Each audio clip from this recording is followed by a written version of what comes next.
Hello नमस्कार दोस्तों, आप सभी का पीटीएफ परिवार में स्वागत है। बहुत बहुत अभिनंदन है आप सभी लोगों का।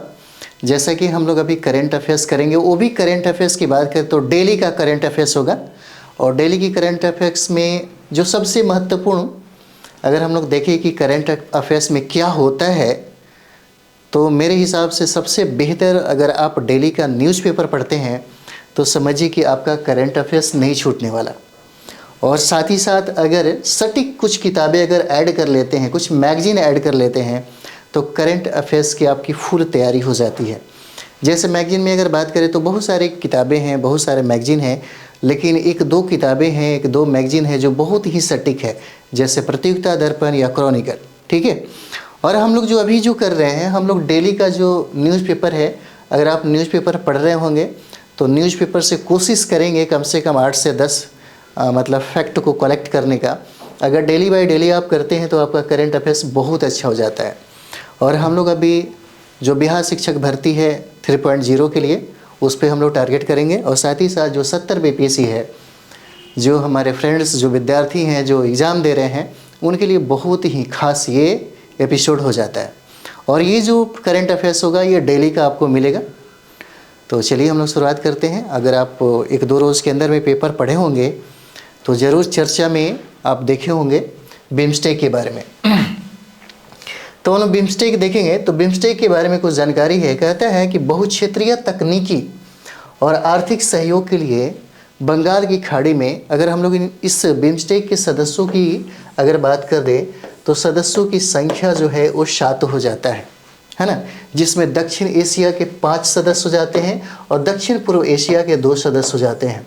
ठीक है। सदस्यों की संख्या भी पूछा जाता है, कभी कभी सदस्य जो कंट्री है इनके बारे में भी पूछा जाता है। और याद रखिए, कभी कभी ये भी पूछा जाता है कि इसके सचिवालय कहाँ है, इसका गठन कब हुआ, ये सारा चीज़ें पूछा जाता है। इसके अध्यक्ष कौन बने, ये सारा का सारा प्रश्न कभी कभी पूछा जाता है। इसलिए करेंट अफेयर्स में अगर आप न्यूज़पेपर पढ़े होंगे तो गहराई में देता है। और जब भी हम लोग गहराई में जाकर पढ़ते हैं तब जाकर के करंट अफेयर्स सब मिलेगा, क्योंकि संख्या देख रहे हैं बहुत तेज़ी से बढ़ रहा है कंपटीशन की तरफ में। तो यहाँ पे देखेंगे हम लोग, मैंने कहा था कि इसमें दक्षिण एशिया के 5 सदस्य शामिल हैं। पूछा जा सकता है कि कौन कौन कंट्री हैं, और दक्षिण पूर्व एशिया की 2 कंट्री हैं, उनका नाम बताइए। तो दक्षिण एशिया की जो कंट्री हैं वो बांग्लादेश हो जाता है, भूटान हो जाएगा, भारत हो जाएगा, उसके बाद नेपाल हो जाता है और श्रीलंका हो जाएगा। 5 याद रखिएगा। पहला बांग्लादेश हो जाएगा, भूटान हो जाता है, भारत हो जाएगा, नेपाल और श्रीलंका हो जाता है। ठीक है, नेपाल और श्रीलंका हो जाएगा। उसी तरह से यहाँ पे दक्षिण पूर्व एशिया के जो 2 कंट्री हैं, एक कंट्री का नाम है म्यांमार और दूसरे का नाम है थाईलैंड। ठीक है, म्यांमार और दूसरे का नाम है थाईलैंड। ये 2 कंट्री हो जाते हैं। पूछा जा सकता है, ठीक है, पूछा जा सकता है दक्षिण पूर्व एशिया के कितने कंट्री शामिल हैं, तो दो कंट्री हो जाते हैं। एक का नाम म्यांमार और दूसरा थाईलैंड हो जाता है। उसी तरीके से दक्षिण एशिया में 5 सदस्य देश हैं। ठीक है, याद रहेगा। देखिए, सचिवालय के बारे में अगर देखा जाए, पूछा जा सकता है कि बिम्स्टेक का सचिवालय कहाँ है, तो सचिवालय आपको ढाका हो जाता है। ये बांग्लादेश का राजधानी है। इसकी स्थापना 1997 में हुआ था, है ना। 1997 में इसकी स्थापना हुआ था। चलिए आगे देख लिया जाए।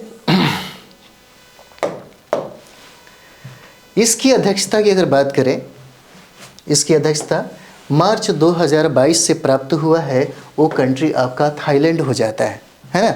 थाईलैंड को हाथियों का देश कहा जाता है। सफ़ेद हाथी यहाँ पे मिलते हैं। और यहाँ पे देखिएगा, बिम्स्टेक के जो महासचिव हैं, बिम्स्टेक के जो महासचिव हैं, उनका नाम इंद्रमणि पांडे हो जाएगा। इंद्रमणि पांडे महासचिव हो जाएंगे। 2023 से ये नियुक्त हैं यहाँ पे। ठीक है। सबसे इम्पॉर्टेंट है कि संयुक्त सकल घरेलू उत्पाद में कितना इसका योगदान है, तो देख लीजिए 5.2 ट्रिलियन इसका योगदान बिम्स्टेक के द्वारा होता है। ठीक है। चलिए, तो इतना इम्पॉर्टेंट जो चीज़ें हैं हम लोग कराते चलेंगे।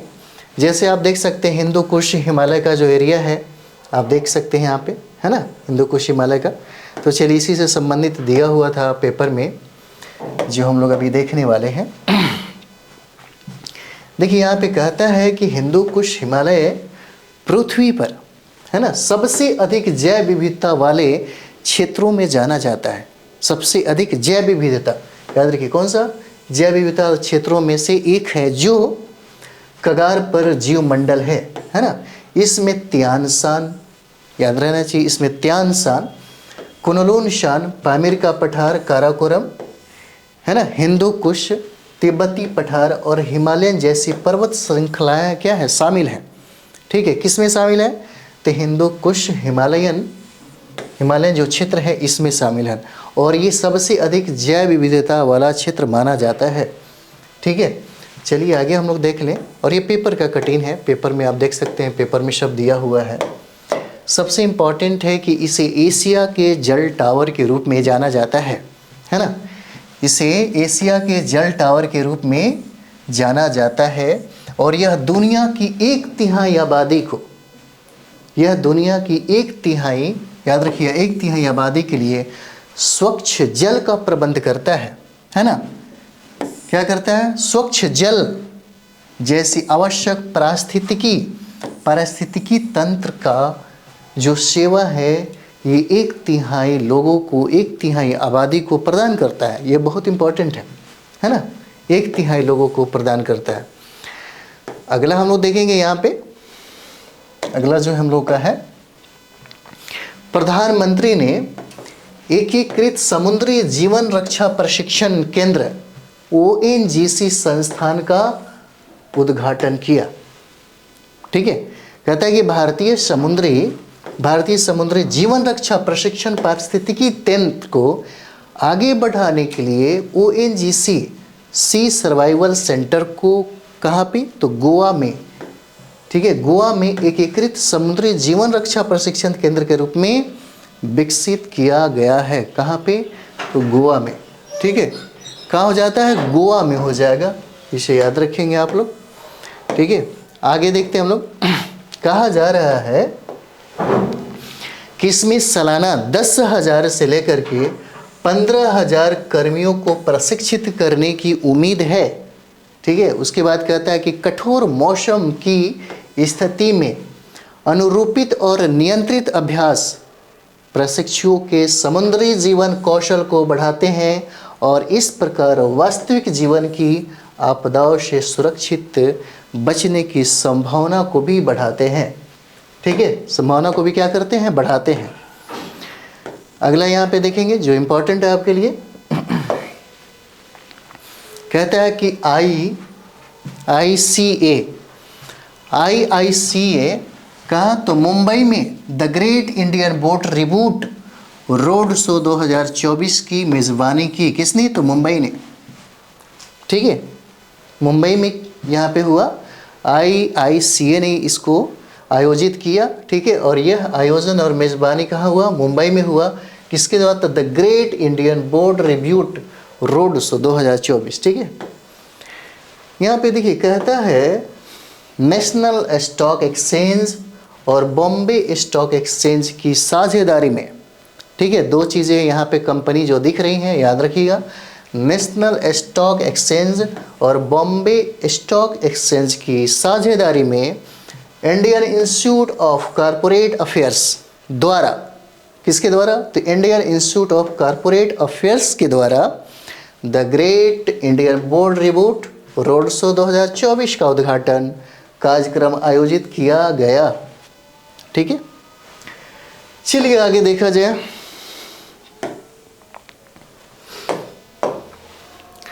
बोर्ड नवीनीकरण, विविधता और नई प्रौद्योगिकियों और नियामक ढांचे के एकीकरण पर ध्यान केंद्रित किया गया। अगला पॉइंट कहता है कि पैनल चर्चाओं ने बोर्ड नवीनीकरण और हितधारक प्रतिनिधित्व में चुनौतियों और अवसरों का पता लगाया गया। ठीक है, अगला हम लोग देखेंगे इसमें। अगला पॉइंट है राष्ट्रीय ई गवर्नेंस प्रभाग द्वारा कौन सा, तो 42वां डीप डाइव, कौन सा, तो डीप डाइव प्रशिक्षण कार्यक्रम आयोजित किया गया, है ना। हालांकि इसका जो प्रयोजन था यह साइबर सुरक्षा से संबंधित है। यानी कि साइबर को लेकर के लोगों को जागरूक करने का एक पहल है, जिसमें हम लोग देखेंगे, कहता है साइबर सुरक्षित भारत। साइबर सुरक्षित भारत पहल का उद्देश्य साइबर अपराध के बारे में जागरूकता बढ़ाना और साइबर खतरों से निपटने के लिए मुख्य सूचना सुरक्षा अधिकारियों और आईटी अधिकारियों को प्रशिक्षित करना इसका उद्देश्य है। ठीक है, इसका क्या है, उद्देश्य हो जाता है। अगला हम लोग देखेंगे, कहता है इसमें कार्यक्रम विभिन्न राज्यों के प्रतिभागियों के साथ आयोजित किया गया था। कार्यक्रम का ध्यान प्रतिभागियों को साइबर सुरक्षा के बारे में संवेदनशील बनाने, उन्हें साइबर लचीला पारिस्थितिकी तंत्र बनाने और डिजिटल इंडिया कार्यक्रम का समर्थन करने में सक्षम बनाने पर केंद्रित है ना। ये सारे के सारे आपको न्यूज़पेपर से ही संबंधित है। न्यूज़पेपर अगर पढ़ेंगे तो सारा का सारा प्रश्न बन जाएगा। कहता है कि बिम्स्टेक एक्वेटिव चैंपियनशिप पहली बार आयोजित की गई है ना। कहता है कि बिम्स्टेक एक्वेटिक्स चैंपियनशिप पहली बार आयोजित की गई। देखिए इसमें कहता है कि पहली बिम्स्टेक एक्वेटिव चैंपियनशिप दिल्ली के doctor Shyama Prasad Mukherjee swimming pool complex नई दिल्ली में इसका प्रारंभ हुआ। कहाँ पे, तो नई दिल्ली में इसका प्रारंभ हुआ है। यहाँ पे देखेंगे केंद्रीय खेल मंत्री जो हैं, जिनका नाम है अनुराग सिंह ठाकुर, ने बिम्स्टेक देशों के बीच मित्रता और सहयोग को बढ़ावा देने में इस आयोजन के महत्व पर प्रकाश डाला।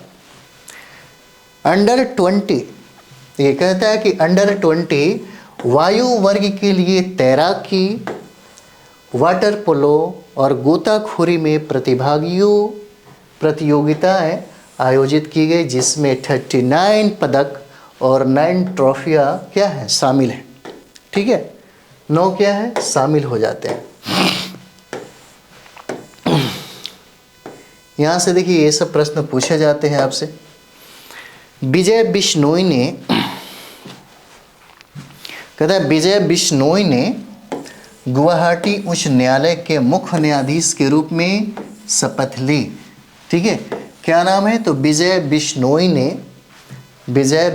ने गुवाहाटी उच्च न्यायालय के मुख्य न्यायाधीश की शपथ ली, याद रखिएगा। ठीक है, कहते हैं कि न्यायमूर्ति विजय बिश्नोई गुवाहाटी उच्च न्यायालय के मुख्य न्यायाधीश के रूप में क्या किया, शपथ लिया।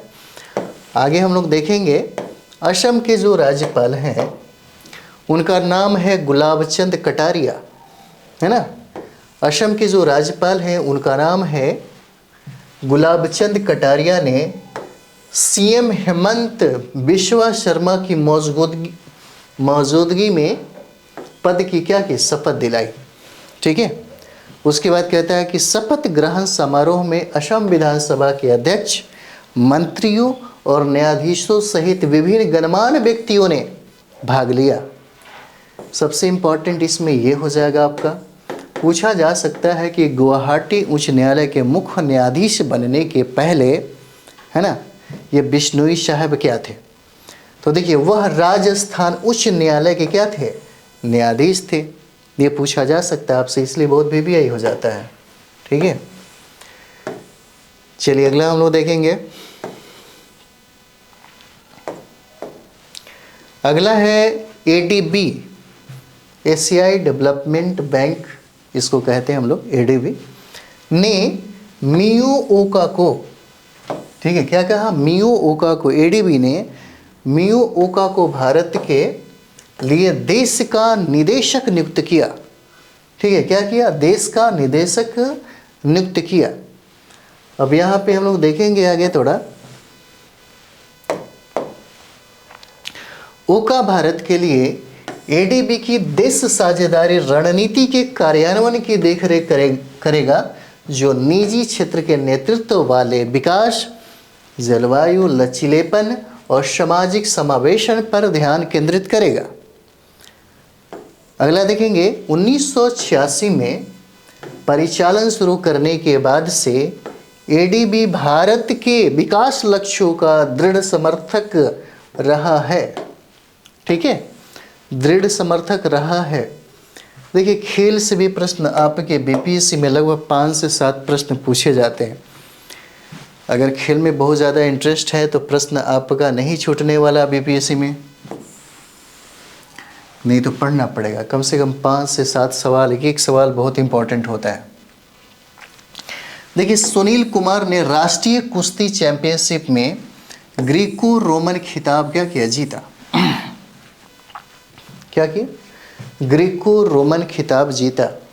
सुनील कुमार का संबंध कुश्ती से है, ये भी पूछा जा सकता है ना। और कहता है कि भारत के एशियाई खेलों के कांस्य पदक विजेता सुनील कुमार ने जयपुर में, कहाँ पे? तो जयपुर में, याद रखिए जयपुर में राष्ट्रीय कुश्ती चैंपियनशिप 2024 में कितना? 87 किलोग्राम का खिताब जीता, है ना। देखिए, यहाँ से प्रश्न बहुत बन सकते हैं। सबसे पहले राष्ट्रीय कुश्ती चैंपियनशिप कहाँ पे हुआ? तो जयपुर में हो जाता है। इन्होंने, यहाँ पे देखेंगे, कहता है कि इन्होंने जो कितने किलोग्राम में जीता? तो 87 किलोग्राम हो जाता है। कौन सी पदक इनको मिली? तो कांस्य पदक हो जाता है। ठीक है, इस तरीके से प्रश्न बना के पूछा जा सकता है।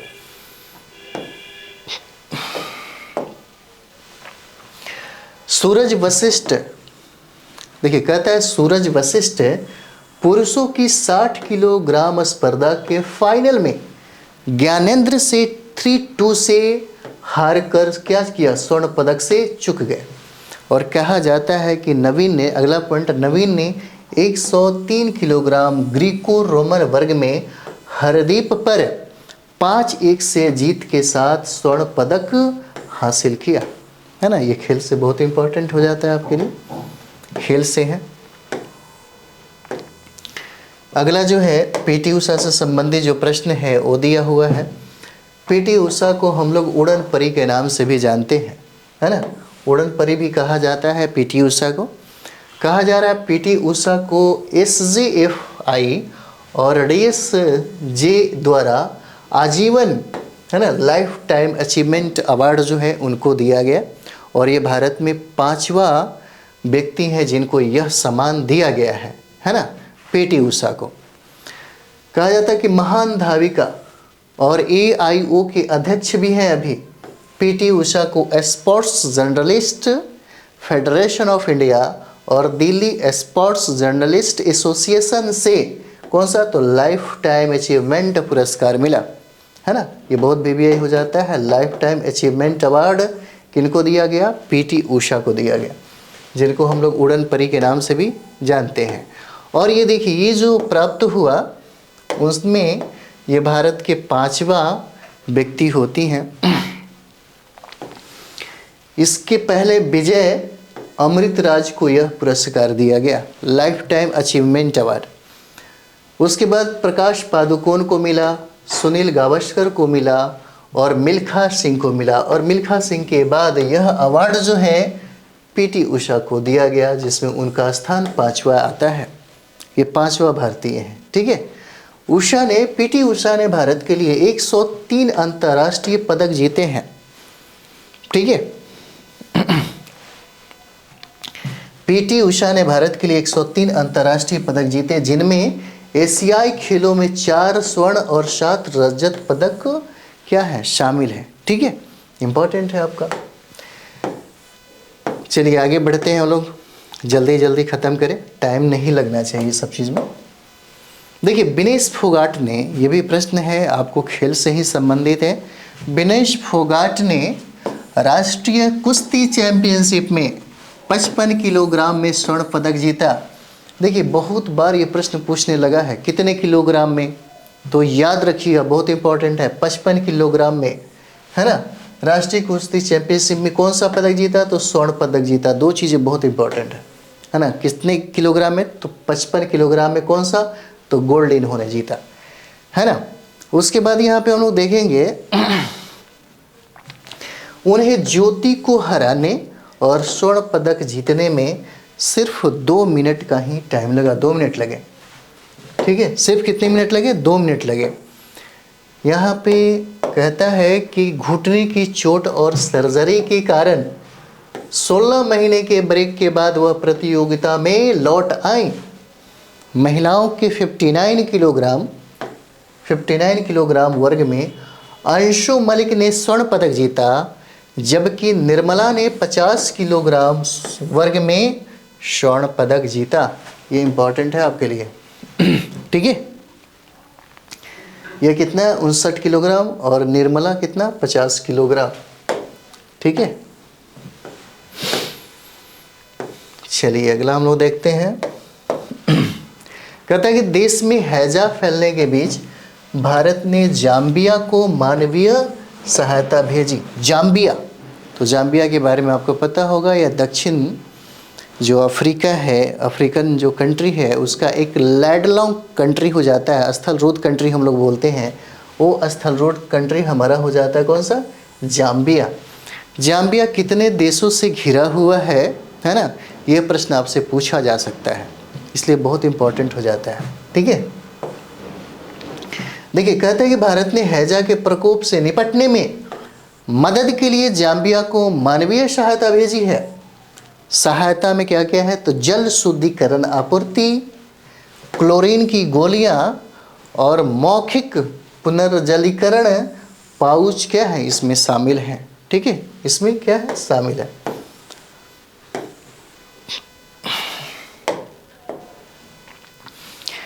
यूरोपीय संघ ने भी, कहता है इसमें, यूरोपीय संघ ने भी जाम्बिया में मानवीय प्रयासों का समर्थन करने के लिए 10 लाख यूरो का क्या किया, वादा किया।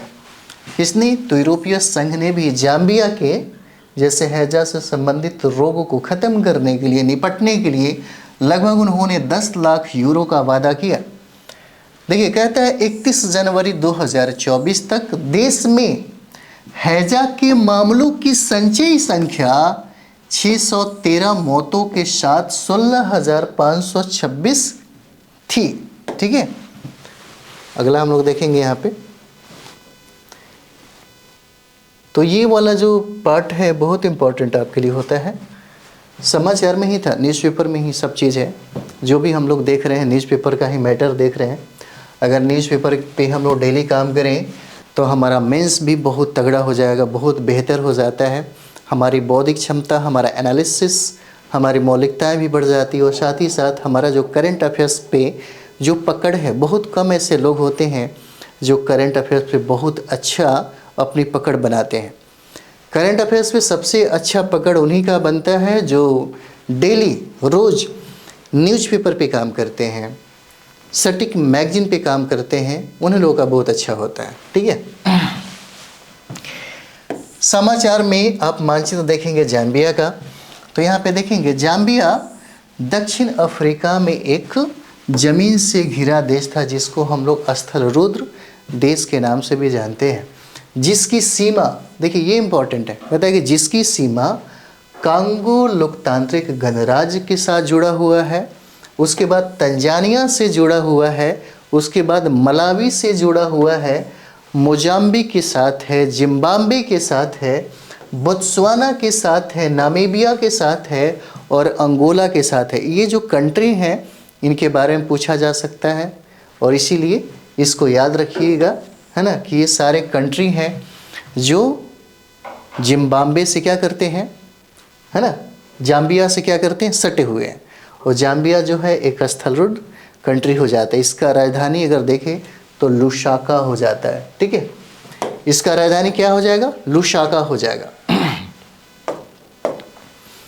देखिए राष्ट्रपति यहाँ के जो हैं अभी, उनका नाम है हकैंडे हिचिलेमा, ठीक है, हकैंडे हिचिलेमा हो जाते हैं। अगला हम लोग इसमें देखिएगा, कहता है कि जाम्बिया को ऐतिहासिक रूप से उत्तरी रोडेशिया के नाम से जाना जाता है ना। जाम्बिया को ऐतिहासिक दृष्टिकोण से देखा जाए तो उत्तरी रोडेशिया के नाम से जाना जाता है। कहा जा रहा है कि यूनाइटेड किंगडम से आज़ादी के बाद 1964 में इसका नाम बदलकर जाम्बिया कर दिया गया, और यह नाम जाम्बेजी नदी के नाम से ही इस देश का नाम जाम्बिया पड़ा, ठीक है।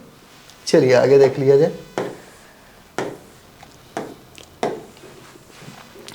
ये उत्तर प्रदेश का खबर है, इंपॉर्टेंट लगा। देखिए, उत्तर प्रदेश सरकार ईवी उपयोग पोर्टल को कई सुविधाओं से लैस किया। ईवी का मतलब होता है इलेक्ट्रॉनिक वाहन, जो है उसी संबंधित है। उत्तर प्रदेश सरकार राज्य में इलेक्ट्रिक वाहनों के उपयोग और विनिर्माण को बढ़ावा देने के लिए ईवी उपयोग पोर्टल को क्या किया, बढ़ा रही है ना। क्या कर रही है, बढ़ा रही है। आगे देखेंगे हम लोग। Uttar Pradesh development system corporation limited portal में नई सुविधाएं जोड़ने के लिए एक सॉफ्टवेयर डेवलपमेंट एजेंसी को नियुक्त करने की योजना बना रहा है। पोर्टल को क्लाउड सर्वर पर होस्ट किया जाएगा और इन्वेस्ट यूपी की आधिकारिक वेबसाइट के साथ एकीकृत किया जाएगा। ठीक है, चलिए बिहार के एग्जाम के लिए ज़्यादा इम्पोर्टेंट नहीं है, ये हमारा इम्पोर्टेंट हो जाएगा।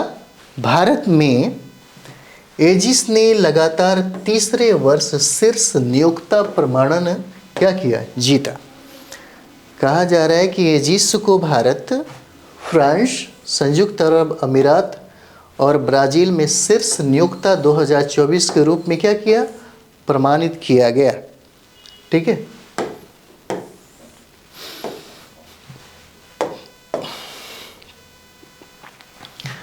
प्रमाणीकरण कार्य की बेहतर सुविधा, बेहतर दुनिया और उत्कृष्ट मानव संसाधन नीतियों और प्रथाओं के प्रति एजिस के समर्पण को मान्यता देता है ना। कहता है कि एजिस ने अपने मूल्यों के अनुरूप मानव संसाधन पहलों को लागू किया है, जिसमें नए कर्मचारियों का समर्थन, नैतिकता, जलवायु, स्वास्थ्य और सुरक्षा और विविधता और समावेशन पर ध्यान केंद्रित करना शामिल है ना। अगला देखेंगे हम लोग। कहता है कि WBR कॉर्प ने एशिया बिजनेस कॉन्क्लेव और अवार्ड्स के साथ एशिया में प्रवेश किया, है ना। तो लंदन स्थित जो कंपनी है जिसका नाम WBR कॉर्प ने क्या किया, सिंगापुर बाजार में प्रवेश किया है और अपना प्रमुख कार्यक्रम Asia business conclave and awards 2024 क्या किया, आयोजित किया। कॉन्क्लेव द्विपक्षीय व्यापार, निवेश, डिजिटल परिवर्तन, स्थिरता और वित्तीय सहयोग जैसे महत्वपूर्ण विषयों पर क्या हो जाता है, केंद्रित हो जाता है। ठीक है, केंद्रित हो जाता है और कहता है कि इस कार्यक्रम में एशिया भर के विभिन्न उद्योगों से प्रतिष्ठित वक्ता, पैनलिस्ट और पुरस्कार प्राप्तकर्ता क्या होंगे, इसमें शामिल होंगे। तो ये हमारा जो करंट अफेयर्स हो जाता है, ये आपके आज का करंट अफेयर्स है जो बहुत ही इंपॉर्टेंट है आपके लिए। ठीक है, तो इसी तरीके से हम लोग डेली का जो करंट अफेयर्स है, अगर आप न्यूज़पेपर पढ़ेंगे तभी जाकर के ये सब चीज़ें ज़्यादा समझ में आएगा, क्योंकि सारा का सारा करंट अफेयर्स अधिकतर आपको समझिए कि न्यूज़पेपर से ही रहेगा और वन लाइनर नहीं रहेगा। हम लोग फैक्ट वहीं से करेंगे ताकि थोड़ा सा गहराई में जाकर पढ़ें, जहाँ से प्रश्न पकड़े जाए। तो ये हमारा जो टारगेटेड है, ये हमारा जो सेशन जो शुरू हुआ है, उसमें आपको बिहार शिक्षक भर्ती 3.0 बहुत ही खास है और 70 BPSC के लिए बहुत ही खास हो जाता है। बाकी जितने भी कंपटीशन उसके लिए भी बहुत महत्वपूर्ण है। तो चलिए हम लोग अगले वीडियो में मिलते हैं,